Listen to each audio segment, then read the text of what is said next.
கர்த்தருக்கு ஸ்தோத்திரம். ஒரு காட்டிலே 3 மரங்கள் தங்களுக்குள்ளே பேசிக் கொண்டிருந்தன. ஒவ்வொரு மரத்திற்கும் தன்னுடைய எதிர்காலத்தை குறித்த ஆசை இருந்தது.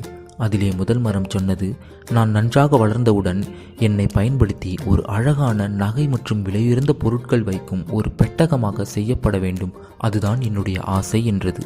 இரண்டாவது மரம் சொன்னது, நான் ஒரு கப்பலாக செய்யப்பட வேண்டும், அதாவது என்னை பயன்படுத்தி ஒரு பெரிய கப்பல் செய்யப்பட வேண்டும், அதிலே ஐஸ்வர்யவான்கள் ஏழைகள் என அனைவரும் பயணம் செய்ய வேண்டும், அதுதான் என்னுடைய ஆசை என்றது. மூன்றாவது மரம் சொன்னது, நான் ஒரு உயரமான இடத்திலே உயர்ந்த இடத்திலே வைக்கப்பட வேண்டும், அதாவது என்னை பயன்படுத்தி ஓர் உயரமான பொருள் செய்ய வேண்டும், அதுதான் என் ஆசை என்றது.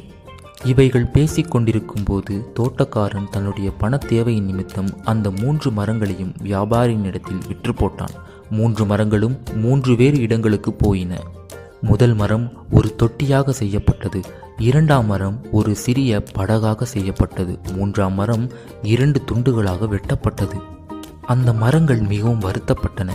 நாம் உயர்ந்த இடத்திலே இருக்க வேண்டும், ஓர் உயர்ந்த பொருளாக இருக்க வேண்டும் என்று நினைத்தோம், ஆனால் நம்மை இப்படி செய்துவிட்டார்களே என்றது. ஆனால் அவைகளுக்கு தெரியவில்லை அவைகளிலே ஒரு தேவ திட்டம் உண்டென்று. முதல் மரம் தொட்டியாக செய்யப்பட்டது. அந்த தொட்டி மாட்டுத் தொழுவத்திலே வைக்கப்பட்டது. அந்த தொட்டியில் தான் குழந்தை இயேசுவை கடத்தினார்கள். முதல் மரம் குழந்தை இயேசுவை சுமந்ததினால் அளவில்லா ஆனந்தம் கொண்டது. 2வது மரம் படகாக செய்யப்பட்டது. அந்த படவில் ஏறித்தான் இயேசு பயணம் செய்து பிரசங்கித்தார். 2ஆம் மரம் இயேசுவை சுமந்து சென்றதால் மிகுந்த மகிழ்ச்சி அடைந்தது.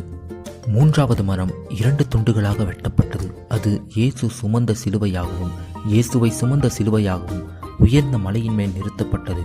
அதனால் அது மன நிறைவுற்றது.